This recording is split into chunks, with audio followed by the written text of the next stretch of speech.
Thank you, Margaret. Good evening and welcome, everyone. Thank you for joining us today to discuss TCS's financial results for the first quarter of fiscal year 2021, ending June 30th, 2020. This call is being webcast through our website, and an archive, including the transcript, will be available on the site for the duration of this call. The financial statement, quarterly fact sheet, and press releases are also available on our website.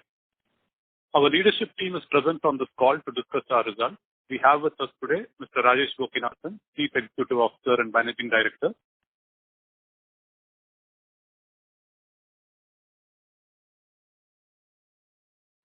Good evening, everyone.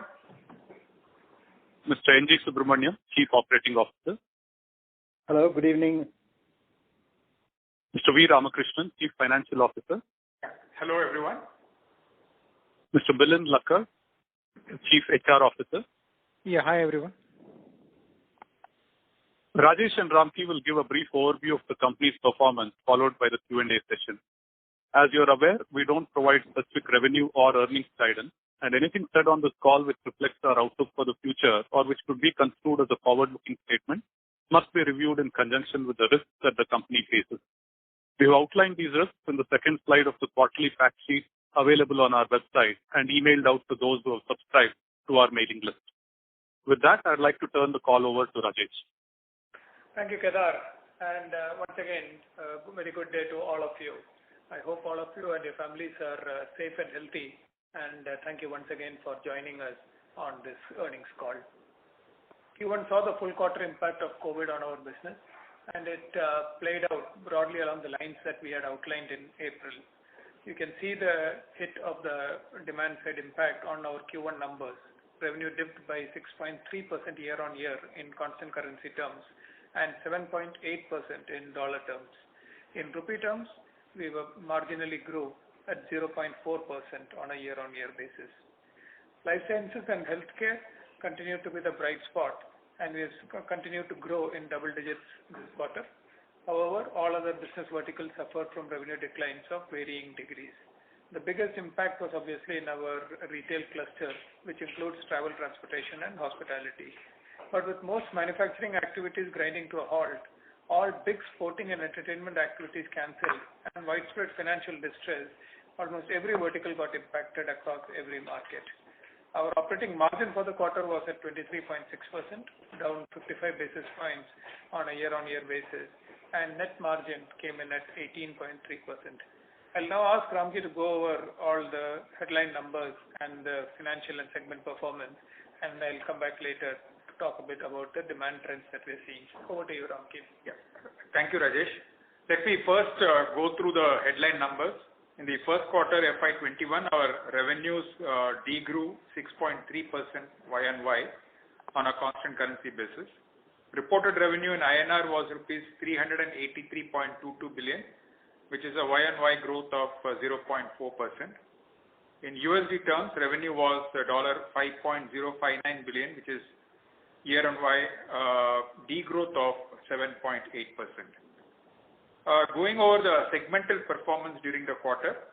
As a reminder, all the growth numbers are year-on-year and in constant currency terms. With the exception of life sciences and healthcare, which continued to grow at 13.8%, all our other business verticals showed revenue declines in Q1. BFSI revenue declined by 4.9%, largely due to the pandemic-related softness in UK and Canada and residual supply-side issues from early April. Other than that, BFSI revenues held up relatively well in other markets. The retail cluster took the biggest hit, degrowing 12.9%, impacted by the virtual shuttering of many retail segments, as well as the travel, transportation, and hospitality sub-vertical. A few sub-segments like grocery and pharmacy retail and CPG performed well during the quarter. Communications and media degrew by 3.6%, pulled down by the media sub-vertical, which was impacted, as Rajesh mentioned, by the cancellation of major sporting and entertainment events and the resultant impact on advertising revenues. Manufacturing declined by 7.1% this quarter, with most production grinding to halts. Technology and services degrew by 4%. Virtually all markets declined in Q1 with the exception of Europe, which grew 2.7%, and Latin America, which was flattish at 0.2%.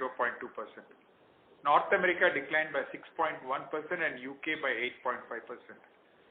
Among the emerging markets, APAC degrew by 3.2%, MEA by 11.7%, and India by a significant 27.6%.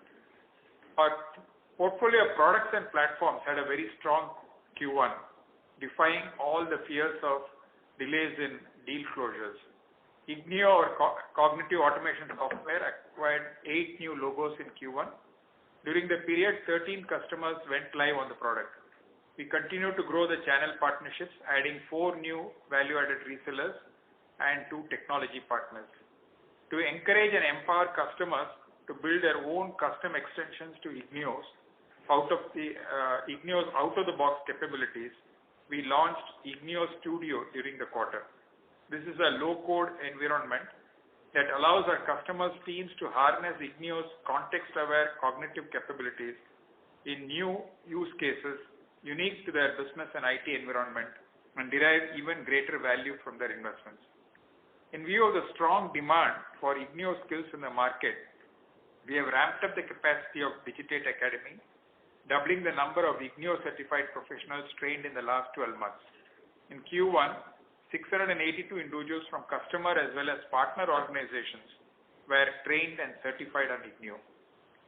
TCS Bank, our flagship product suite in the financial services domain, had 7 new wins and 5 go lives in Q1. We had 3 new wins in insurance, 2 for the wealth management product, 1 for market infrastructure, and 1 for asset servicing.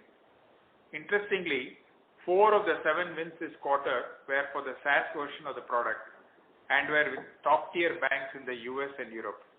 This is indicative of the increasing levels of comfort that large banks are developing with the SaaS model, even for their core systems, and bodes well for the future growth of the bank's cloud suite. Based on current trends, we expect more than 50% of the TCV for the TCS Bank suite this year to come from the SaaS offering.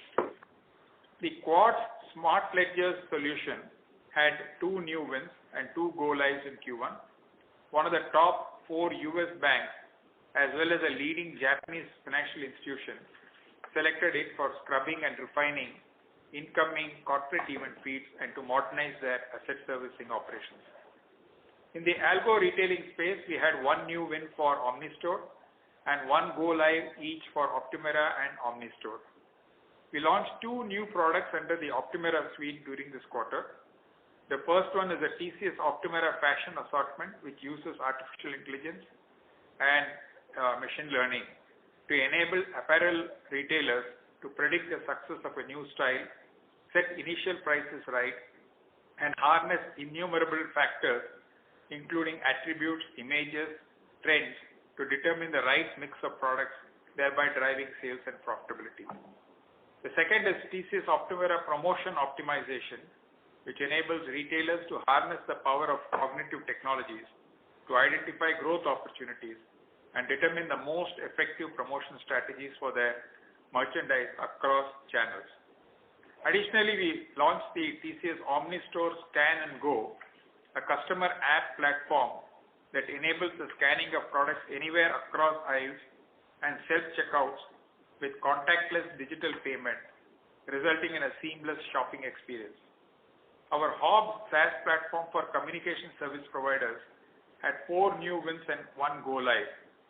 2 of the new wins are existing customers who have realized significant business benefits from their prior implementation of Hobbs and are now rolling it out to newer parts of their business. Moving on to client metrics, as you are aware, these are an important validation of TCS customer-centric strategy of continually expanding and deepening our engagements by constantly investing in newer capabilities and launching newer services and products relevant to our customers. In Q1, we added 4 more clients in the $100 plus band, bringing the total to 48, 11 clients in the $20 million band, bringing the total to 230, 13 clients in the $5 million band, taking the total to 564, and 52 clients in the $1 million band, taking the total to 1066. Moving on to margins, the sharp decline in revenue had a proportionately large negative impact on the operating margin. In our cost management measures, we took a very supportive approach to our employers and suppliers and looked at only other efficiency levers. And these measures and some currency tailwinds helped us deliver an operating margin of 23.6% and net income margin of 18.3%. The effective tax rate for the quarter was 25.8%. Our DSO was 68 in dollar terms. Net cash flow from the operations was rupees 92.9 billion, which is 132.6% of the net income. Free cash flow was rupees 86.68 billion, which was up 14.8% year-on-year. Invested funds as of June 30th stood at rupees 511.12 billion, and the board has recommended an interim dividend of rupees 5 per share. On the people front, we ended the quarter with a total headcount of 443,676. Women make up 36.2% of the workforce and 146 nationalities are represented in it. Our heavy focus on organic talent development initiatives has resulted in anytime, anyplace learning becoming part of the popular culture. Learning activity grew sharply in Q1, registering a 24% increase over the prior quarter, despite the absence of fresher onboarding during this period. In terms of outcomes, over 353,000 employees were trained on multiple new technologies, and over 4,500 open positions were fulfilled this quarter entirely with internal candidates. We continue to be the global industry benchmark for talent retention. Our LTM attrition in IT services in Q1 was at 11.1%. With that, I turn it over to Rajesh for the demand drivers and trends. Thank you, Ramki. Before I talk about the demand trends, I want to give you a bit of update on our operation side. From an SBWS secure borderless workspaces model, which we adopted at the end of last quarter to help keep our customers' mission-critical systems and operations running even while under lockdown. Not only has this won us tremendous goodwill from customers, but it's also now a fairly significant part of our go-to-market discussions. Since we last spoke, we have successfully institutionalized SBWS and strengthening and extending it to cover a broad range of activities, including the entire customer engagement, prospecting, sale, and even onboarding of new projects. During the course of this quarter, we have executed about 32 transitions entirely in a secure contactless way. Similarly, from a HR perspective, we have significantly intensified our employee engagement initiatives. We spoke about it at some length during our press conference earlier today and would be happy to talk about it. But let me summarize by saying that HR has established one-on-one connect with over 400,000 TCSers and is providing them with a range of resources for their physical and emotional well-being. And that includes a full spectrum of regular connect, counseling services, self-help resources, etc. We are also invested within our various societies and ecosystems to ensure that we can provide quarantine centers and other whatever help possible to TCSers and their families. As restrictions get eased in many parts of the world, many of our employees have been waiting eagerly to return to their workplaces. However, we have taken a conservative approach and are enabling it in a very calibrated way in line with our overall Vision 2525 and taking all precautions to create a safe workplace and complying with the individual local regulations and advisories. It's a fairly extended, detailed exercise that is pretty much dynamically evolving on a day-to-day basis. And I want to once again call out the great work being done by our operations and HR folk in navigating through this unprecedented crisis. Currently, about a percentage of our workforce is working from our facilities, and we expect that we'll see a steady increase of it during this quarter while maintaining a very conservative and prudent stance on it. So that's the overall commentary from an operations perspective. As I said in our press conference, Q4 was about an immediate, agile, adaptable reaction to the lockdown that happened. Q1 has been a lot more about employee engagement and ensuring that our large workforce is taken care of and enabled to do the great things that they have been executing on. From a demand perspective, we saw many customers react to the changed circumstances and uncertain business outlook by reprioritizing their agendas through the quarter. But as expected and very encouragingly so, technology has been at the core of their immediate response to the pandemic, and as well as in their preparation for the recovery ahead. We have benefited from three broad spending themes this quarter. First is smart, secure workplaces and collaboration.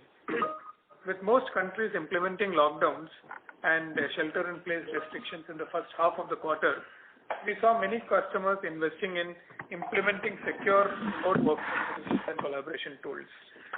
With a large,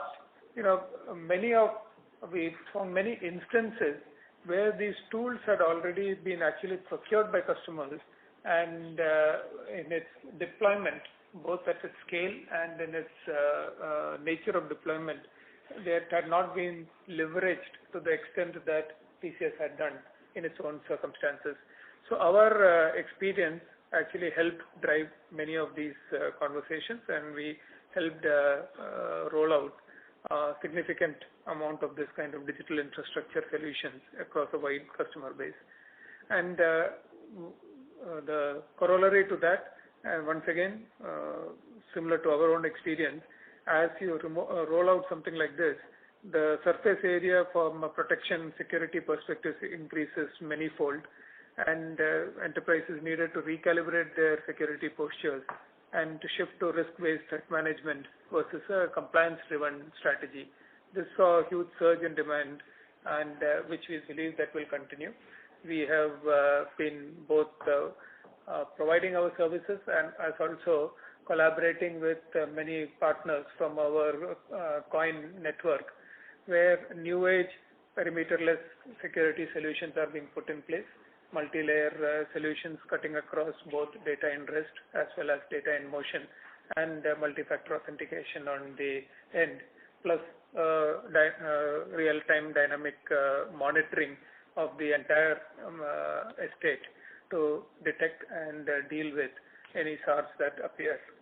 So overall, we believe that these are themes that will continue in strength, and we are at the start of a significant upsurge in demand for these services. And SBWS, as I said, resonated very well with our customers because of its holistic nature of its construct, because it goes beyond just IT and cybersecurity, and it also addresses the concerns of all CXO stakeholders when switching to a remote model. And even our HR practices and our approach to employee engagement, our approach to productivity management, motivation, all of it has been areas where customers have been very keen to engage with us and have invited us to multiple forums to address their executives to help their thinking through as to dealing with this new operating environment, which is likely to stay with us for some period of time at least. From looking forward into the immediate future, as workplaces and factories reopen, we now have several new solutions that enable employers to create a safe workplace, particularly even in complex industrial settings, using IoT and analytics to enable social distancing and carry out contact tracing and have better risk management. We have used solutions that we had originally developed from a smart city perspective, and we have repurposed that very fast to enable that for this kind of use cases. And again, TCS itself has been the biggest proving ground for many of these solutions, and therefore of great relevance to customers as they navigate through this. Coming to the second theme, which is customer experience. With the sharp change in customer behavior triggered by the pandemic, many businesses were forced to switch to an online mode, or rather an online-only mode, triggering a lot of investment in front-end transformation, customer experience enhancement, and customer journey improvements. In some cases, this has driven a significant demand for services from TCS Interactive, as well as from our analytics and insights practice. And in other cases, the front-end changes have triggered more extensive core system modernization initiatives. To help enterprises adapt to the post-pandemic consumer preferences, we launched customer experiences as a multidisciplinary service offering suite that addresses the need to eliminate in-person interactions across a wide range of use cases spanning multiple industries, from curbside pickups for contactless shopping to remote valuation and claims inspection from an insurance perspective. So, third big area, again a theme that we have spoken about in many past digital transformation sites, is the core transformation. The pandemic highlighted the need for operational resilience and agility within the enterprise, and resulting in several transformational engagements with the objective of building a lean adaptive core encompassing operations, applications, and underlying infrastructure and cybersecurity. There are customers who had to rejig their supply chain pretty much dynamically, and using analytics and automation to identify alternate suppliers, and also to be able to plug that into their multiple supply chain solutions, so that they could look for alternative routes, alternate modes of transportation, and even more dynamically re-optimize their systems for the new environment. One of the work that we've done is for one of the largest medical supplies distributor in the United States, where the entire optimization logic had to change to take care of very dynamically changing locations where the medicines were required, and which kept on evolving on a daily basis. So being able to do this with a combination of technology and operation support has been the hallmark of the full services suite that TCS has brought to bear in many such situations. CIOs are looking to optimize costs also, and to accelerate the adoption of public and hybrid cloud models, driving growth in cloud revenues this quarter. Our pipeline from digital infrastructure and cloud perspective has actually been the highest in the last many quarters, and a lot of the large deals that we see is coming from an accelerated adoption of the core infrastructure and core compute fabric transformation, which is a key enabler for switching to this mode at a large scale basis.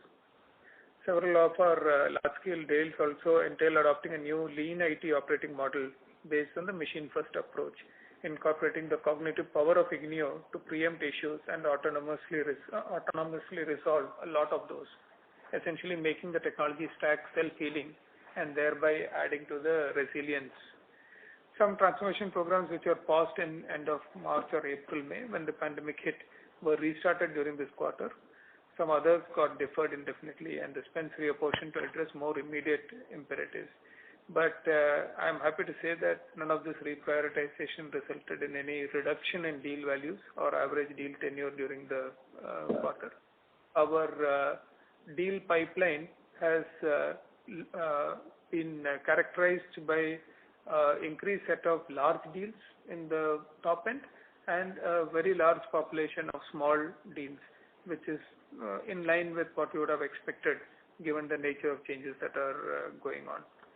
Overall, from a Q1 order book perspective, contrary to the fears of economic uncertainty and travel restrictions, etc., deal closures have continued at pace, and we have pretty much transitioned to a form of both closing as well as engaging and initiating contracts in a contactless way. The total contract value of deals signed in the quarter was 6.9 billion, with in BFSI the contract value being at about 2.1 billion, and the retail order book was 0.9 billion. the TCV from deals signed in North America stood at 3.3 billion. Again, a healthy trend from a quarterly run rate perspective. So looking ahead, the outlook on the overall global economy looks uncertain. But while the pandemic spread shows no sign of slowing down and is continuing to be highly unpredictable, we believe that companies globally, along with governments and other institutions, are reacting better to it. And now the wheels of the economy, as it were, are starting to slowly move. And we are seeing more and more traction in many of our customers who are bringing things back online and testing out the new business models to get back to business. It's also geographical. We've seen from a geography perspective the most positive movement in Europe, and we continue to be cautiously optimistic about US on a industry by industry perspective. So overall, from aggregate impact perspective, we believe that we have probably bottomed out in Q1, and we had also spoken about this last quarter, that we think that the deepest cut will come in Q1, and from here we should be on a path of growth. Our confidence comes from our strong and deep customer relationships, which have grown stronger during the course of this crisis, and the absolute belief that technology is a key enabler to our customers' recovery journeys and for their growth and transformation thereafter. So post-pandemic, we believe enterprises will depend even more on technology-led innovation to drive their differentiation, and this is a very long-term structural opportunity for us that expands our addressable market. All the investments we have been making over the years in our research and innovation, upskilling our employees, intellectual property, partnership position, and etc., positions us well to gain a big share of this opportunity and power our future growth. With this, we can open the line for questions. Kedar. Thank you very much. We will now begin the question and answer session. Anyone who wishes to ask a question may press star and 1 on the touchtone telephone. If you wish to remove yourself from the question queue, you may press star and 2. Participants are requested to use handsets while asking a question. Anyone who would like to ask a question, please press star and 1 at this time. Ladies and gentlemen, we will wait for a moment while the question queue assembles.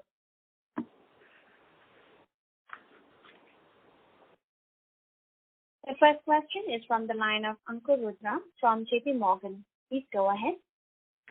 Hi, good evening. Thank you. Thanks for the color on what you see on the demand side. Great to see healthy order book virtually, I guess all concluded virtually, and your comments that the worst of the pandemic impact is behind you. I was just wondering about how the shape of these, very strong signings have been. Was there a tailwind from strong booking you already saw in March, or did you see a strong reopening as you said, economies are beginning to reopen? And also, could you characterize how the incremental demand is? I think you did characterize how demand is shaping up, but how are you retooling your offerings to participate in these opportunities beyond just cost saving and cloud migration? Thanks, Ankur. It's a bit of all happening. Many of the large deals that we have announced this quarter are actually closures from deals that were in the pipeline from earlier period. Some of them have been reshaped by the COVID experience. So one of them, the utility company that we have called out, that was a classic situation where our SBWS deployment attracted a lot of attention, and we were able to quickly help them utilize shelfware that they already had and deploy that at scale across a very wide employee base. That changed the nature of the opportunity and expanded the overall scope of the opportunity, so that we signed a much larger engagement with them over a longer period, which also includes consolidation of the overall landscape. So some of the others, and in fact most of the other large ones that you've spoken about, are all coming from earlier periods. But this quarter has been characterized by a dumbbell kind of a structure. So we have had a few very large deal signings at the top, and we have had a very large number of smaller deals at the smaller end of the spectrum. But when we look at it from a pipeline perspective, the pipeline has a good mix of all sizes of deals. There are some very large transformation programs that customers have fast-tracked, and there is a lot more willingness to talk about it, both in terms of size as well as in terms of speed. Even offerings like our platform offerings have seen uptick in interest, where customers are more and more looking at holistic all-in solutions and partners who can actually provide that for them. So the pipeline is more balanced, while the actual deal closures were more, I would say, polarized. From a service perspective, the immediate opportunity upsurge is in the actual digital infrastructure rollout, because we believe that the acceptability of the public cloud infrastructure, even if it were to be deployed in a hybrid cloud solution set, has significantly gone up, and the interest in that has significantly gone up. While people were mostly on an experimentation mode, and there is now willingness to commit in a much larger basis. And we see a huge uptick in that, and we think that the near term, that will be a big backbone of the demand. The other end of it is the entire customer experience transformation aspect, and rejigging core systems to be able to handle that. So whether it is the retail part of it, or in areas like wealth management or insurance, mortgage underwriting, in all of these areas, front-end systems are being significantly reimagined, not just from look and feel perspective, but in terms of actual core functionality to completely change it. Then contactless engagement is making its way into everything. Insurance, claims, damage assessment, underwriting, all of these are lending themselves to very significant analytics-based solutions, which involves both image analytics as well as actual physical data-based ones. So we think it's a fairly full spectrum impact, led by the large infrastructure side, but with a large volume of smaller digital transformation on the core functionality of the front end, or rather core functionality exposed to the front end. Thanks. That's very helpful. You said overall, Rajesh, that it played out as you were expecting, but I'm sure there are a few positives and negatives as you saw the quarter played out. Were there anything in particular across industries or service lines which either surprised you positively or negatively? Yeah, from a service line perspective, actually, probably we had not fully thought this through, but in retrospect, it makes a lot of sense, what I just described in terms of the upsurge in the infrastructure side of it. But that's not much of a surprise, just it was But from an industry perspective, I think banking and financial services proved to be more resilient than what we had originally expected, given the experience in Q4. And especially now with the supply side getting sorted out by April and May, the demand side of it is turned out to be much more stronger than what we had originally anticipated. But it has to be seen in context of where we were. So from that trajectory, there is a uptick, and we were originally anticipating a softness given the big losses that had been reported and anticipated. On the flip side, areas like communication and media, we had not fully anticipated the kind of impact that we saw. That caught us a bit by surprise. And some parts of the life sciences and healthcare value chain, like medical devices, like areas related to various forms of elective procedures. Those resulted in some amount of weakness, which was also surprising and unanticipated. But I think within the overall context and given the extent of change and the speed at which we have been talking about, it's all well within the realms of what you would expect in retrospect. So we are gearing ourselves up for the expected demand, and everything that I'm saying needs to be seen in context of what we clarified last time also. It is typically our nature not to give specific guidance, and I'm just sharing what we're seeing because it's a fairly dynamic situation, and we want to be transparent with what we are seeing so that you guys can make your decisions accordingly. Absolutely. Appreciate that. Thank you and best of luck. Thank you. The next question is from the line of Sandeep Agarwal from Edelweiss. Please go ahead. Yeah, hi. Good evening, and thanks for giving me the opportunity for the question. So I have only one question, Rajesh. This pandemic has quickly changed the user behavior significantly, and things have moved to online very, very quickly because they have been probably forced to do that. So my question is that, we always plan our workforce and train them according to some estimates, and this pandemic has been very sudden, and I know we have a very robust training and, repurposing system. But I just wanted to know the demand which is coming or which is now going to come extra over next few quarters because of the behavioral change. Do you foresee that, we have to repurpose or retrain some of the people into these new demand areas, or you think we were well prepared for it? Sandeep, we were quite well prepared for it. In fact, one of the problems that we were having is if you look at the numbers that we were talking about in terms of number of associates trained on digital technologies, etc., we were well above 300,000, for quite some time.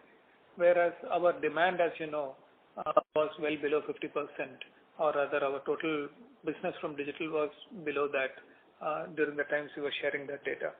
So one of the key internal thing of associates has been that we got trained, we need to be deployed. And long back in a associate town hall, I had said that at that time we were at in the 25-28% range, and said what it means is 1 in 4 of you is working on a digital project. But what it also means is that this is growing at 40-50%. So the projects of future will come from there. You need to train today so that you are ready for the demand of the future. So this upsurge actually helps us meet associate expectations, and I believe that we have the talent inventory required to meet this demand. And more importantly, we believe that relatively we are probably the best positioned in the industry to take that kind of demand upsurge in a seamless, holistic way across multiple services. So overall, we are quite comfortable with our talent position, and the learning infrastructure that we have custom built and deployed is also flexing beautifully into the SBWS space also. And I think Milind shared earlier that our actual total hours of engagement across many of these programs has significantly increased, and we are more than 20% increase in learning hours. So we are well positioned. So if I can have a quick follow on that. So I just wanted to check one more thing. So if, we are so ahead and we have trained so many people in the highest demand area, so will it also imply that probably if you exclude the pandemic effect for the time being, then there is when this huge upsurge in demand is coming because of the high increase in online activity, which pushes the digital and the cloud business significantly, then we will have a very high chance of getting market share quite substantially from mid players or small players who would not have been so well prepared on this technology, or at least from the training purpose? Sandeep, our perspective on this always has been different from the overall markets. We believe that our industry has a fair amount of inertia, but the momentum is always unstoppable. So whether it is decline of traditional business or it is scaling up of new business, we have always told you that our experience has been that there is a fair inertia that is required for real large enterprises to adopt things at scale. That the rate of adoption will increase, but it will not be a dramatic spike up or a dramatic spike down. It is much more measured when you deal with technology at an enterprise scale. So directionally and relatively, of course, there is a uptick, but I don't believe that it is an express elevator going up. That's not the way we are anticipating or preparing for it. Okay, thank you. That's all from my side. Thank you. The next question is from the line of Mukul Garg from Haitong Securities. Please go ahead. Yeah, hi. Thanks. Rajesh, you are suggesting that at least for you the demand seems to have bottomed out and you will get back on growth from Q2 onwards. Given that a large part of your client base is still degrowing compared to their pre-COVID levels, does this mean that you are seeing a upward reset in technology spend already at clients, or should we read this primarily as a market share gain story? It is a combination of both. Definitely, technology is front and square in every single client's response to COVID across industries. So definitely there is a significant elevation of technology in their spending league tables, as it were. And as I said, there is a flight to quality, and customers are looking for partners of scale and quality that they can support them in this journey. So there is market share gain, and there is inherent demand being created because of increased acceptance of technology. Right. So just to probe a bit in this, historically what we have seen is a low single digit spend on tech, as part of their total spend from large corporates. Where do you think the number will stabilize, going forward? Will you see? Where do you see that percentage of overall spend by corporates on tech in future? I don't know that. It's for the analyst to comment on, but definitely if experiences in industries like retail are to go by, retail saw a significant upsurge in its technology intensity, and similar models I'm sure will get drawn up, but I don't have that answer. Got it. And just a clarification on the revenues during this quarter. Was there any skew towards June in terms of business? Obviously, I'm not including the supply impact in April, but on the demand side, how was the overall trend between April to June? There has been a definite upswing, but it's more regional and vertical specific. So if you take something like banking in Europe, it had been most impacted in April because they were the most conservative in adopting the SBWS solution set, whereas many of those issues have been addressed, and we are seeing actual recovery of demand there. Whereas if you take something like UK or if you take airlines, there we are yet to bottom out. So it's a mixed bag depending on geography and industry, and a fairly complex environment. Understood. I'll get back into the queue. Thanks for taking the question. Sure. Thank you. The next question is from the line of Sudhir Gundapalli from Motilal Oswal Financial Services. Please go ahead. Yeah. Good evening, gentlemen. Thanks for taking my question. We have been the early advocates of the work from home model. So from an employee standpoint, it obviously comes with more time and convenience at hand. In that backdrop, do you foresee a risk of the highly skilled talent in niche technologies actually embracing the model of freelancing or simultaneously working on multiple projects with multiple companies, which can be sourced through platforms like GitHub, etc.? Because this could be more remunerative to them from a financial standpoint. Conversely, can the companies find it more difficult to retain highly skilled talent in that new paradigm we are looking forward to? I think the core to it is the difference between the way we see it and the way you articulated it. We don't see it as work from home.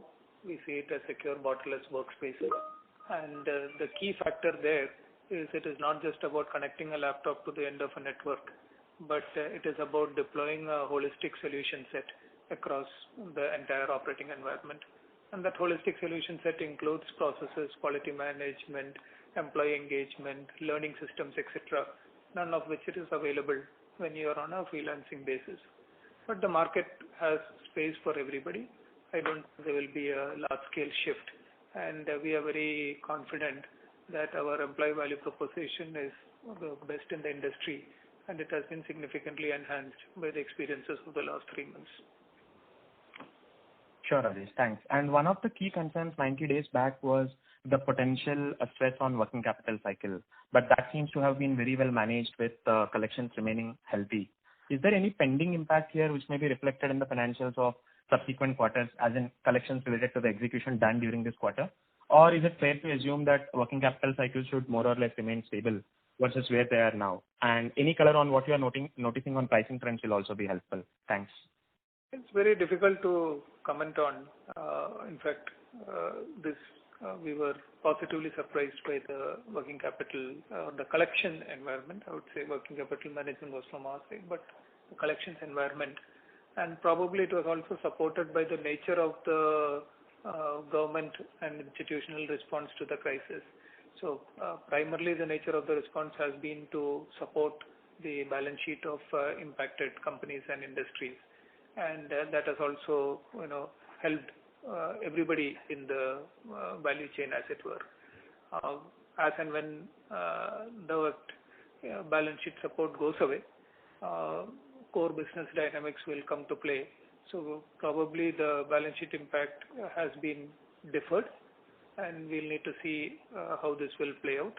This is not just a question from our working capital perspective, but it has key implications on the nature of the economic recovery. And quite frankly, we are interested watchers, but we don't have anything further to be able to come up with a forward-looking answer to it. Sure, Rajesh. And on pricing, what you are noticing over the last 1 quarter and even after that? As I said, it has both sides of it. Industries and companies that are significantly impacted obviously are looking for all forms of support from their partners, and we are taking a very pragmatic approach to it. And balancing it is that there is a fairly large-scale flight to quality, and customers have very clearly understood what the benefits of quality is, and therefore there is a resurgence for that value. So we are seeing both sides of it, and we are fully participating on both ends. Thanks so much, Rajesh. All the best. Thank you. The next question is from the line of Apurva Prasad from HDFC. Please go ahead. Thanks for taking my question, and thanks for detailed comments, Rajesh. So my question is more on the revenue softness that you saw. Was it more a function of the price and compression, the overall scope and price compression, or more a function of deferral of projects? And therefore, is the recovery path also premised on the fact that these temporary price cuts and deal deferrals will revert? And alternatively, if you did sort of touch upon this aspect, but if you can also give maybe some additional color on the fact that is the near-term growth recovery premised more on incremental growth opportunities coming from vendor consolidation, as you suggested, flight to quality, versus the recovery in the enterprise tech budgets? And I have a follow-up. It is a little bit of everything. This quarter is not a one-off kind of a thing. There definitely has been price compression in the most impacted sectors. and in those sectors the demand collapse is going to be fairly long drawn.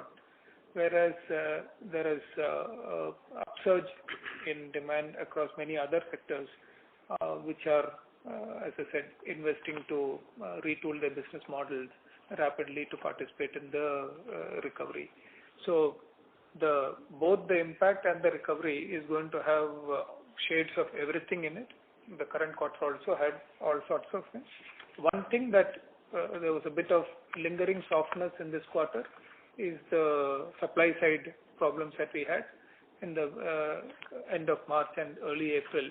That will not be there. So we should see that's a one-time kind of a surge that we will see. But beyond that, it has got everything.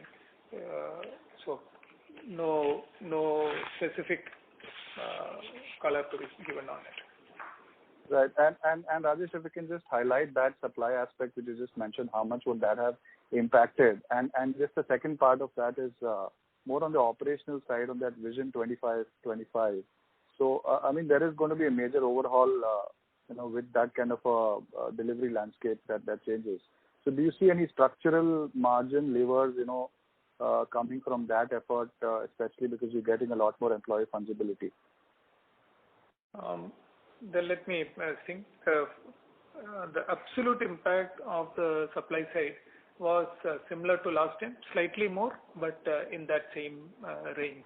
But in the terms of its relative impact for the quarter, it was significantly less.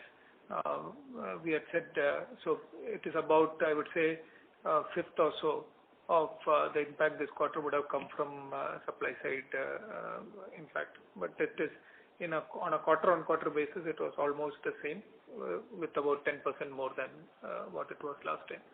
On SBWS, I'll let NGS address that question. He's the man behind the vision. No, I think overall the provenness of SBWS is now established, and it is gaining from strength to strength. And overall, the employees are happy. We continue to see that productivity, velocity, all that is kind of stabilizing after what we saw initially and what we announced last quarter. So there is clearly an opportunity to leverage all of this, and then that's where the Vision 25 comes in.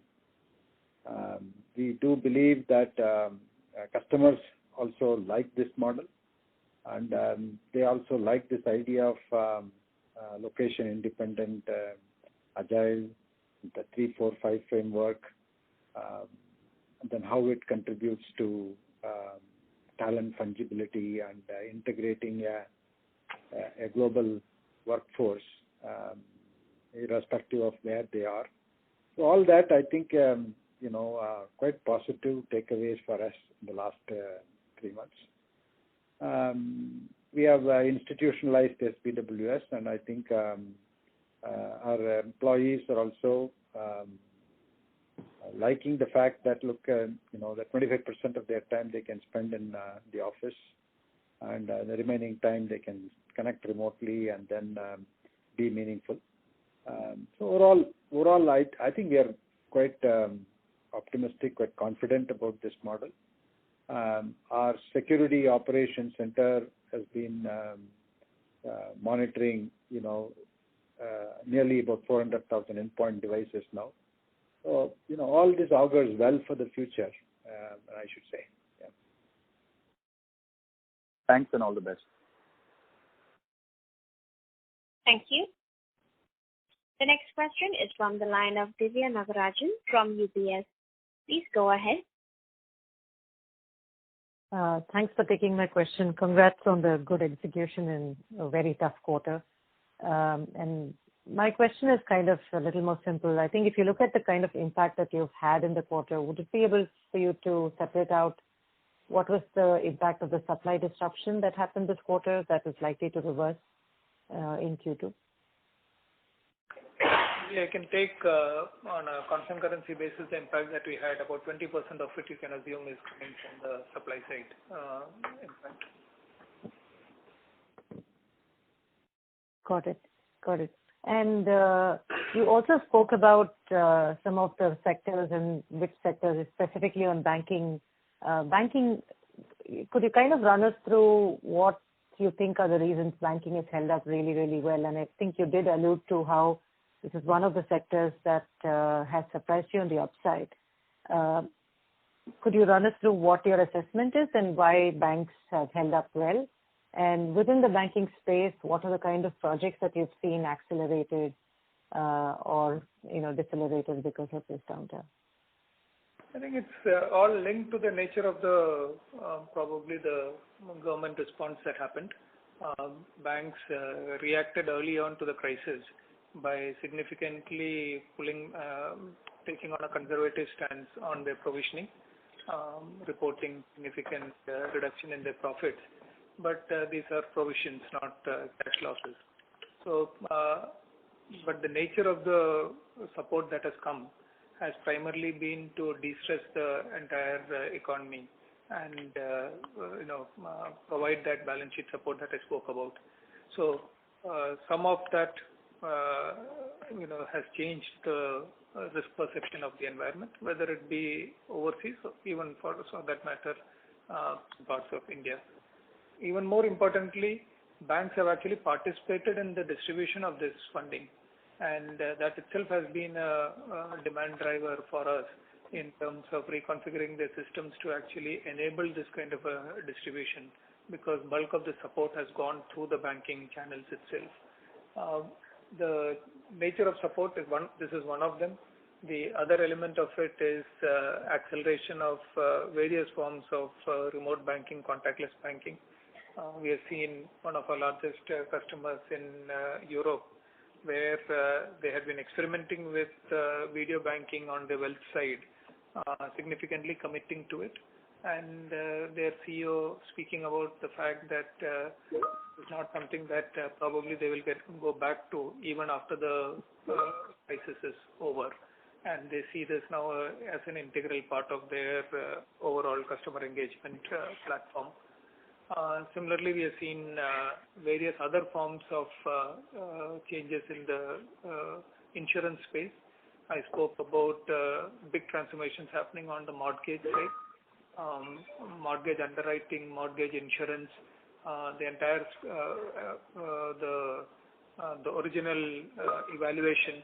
All of that is switching to contactless, and there is a lot of activity happening there. Claims underwriting, claims assessment, these are also seeing a fair amount of upsurge.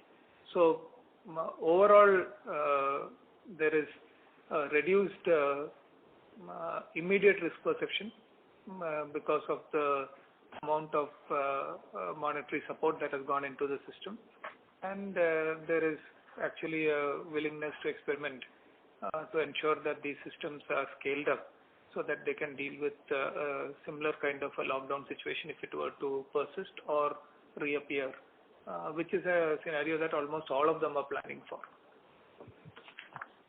My last question is on margins. You have seen margins kind of get a meaningful impact this quarter because of top line impact. How is the visibility for margins coming back into at least last year's territory, if not your target zone, look like for the rest of the year? Yeah, Ramki here. So, Divya, I think the way to look at it is significant impact in the margins has been primarily because of the contraction in demand. While we have been able to claw back quite a bit of it, but if the contraction had not been there, this sort of an impact won't be there. So on the reverse, with the growth coming back over the next few quarters, we should see the expansion in the margin also in relatively the similar manner. Apart from that, whatever other things which we can do on discretionary spending, etc., we will continue to do and calibrate as we go along, depending on how the recovery happens.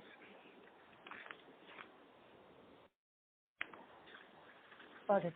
Thanks. And I'll come for follow-up if there's time. Thanks. Thank you. Ladies and gentlemen, that was the last question for today. I now hand the conference over to the management for closing comments. Thank you. So to sum up, the revenue impact of the pandemic played out broadly along the lines we had anticipated at the start of the quarter. We had revenue declines across all our business verticals with the exception of life sciences and healthcare. But at an aggregate level, we believe that we have bottomed out in Q1 and we should now be on a path of growth from where we are currently. We have been innovating through the quarter and staying close to our customers, coming up with new service offerings and solutions catering to their current imperatives. This has resulted in a good number of deal wins for us. Our order book during the quarter was very healthy at 6.9 billion, driven by three broad spending trends on secure workspaces, remote working, front-end transformations, and core transformation initiatives. We had a good set of financial metrics. Despite not taking any aggressive cost containment measures on the employee or partner front, we were able to deliver an industry-leading operating margin of 23.6% with a significant cash conversion at 132.6% of net income. On the operations front, we have fully institutionalized our secure borderless workspaces model and are now implementing it for many of our customers as well. On the people front, most importantly, TCS has been investing in their time in upskilling themselves. This quarter saw a surge in the learning effort.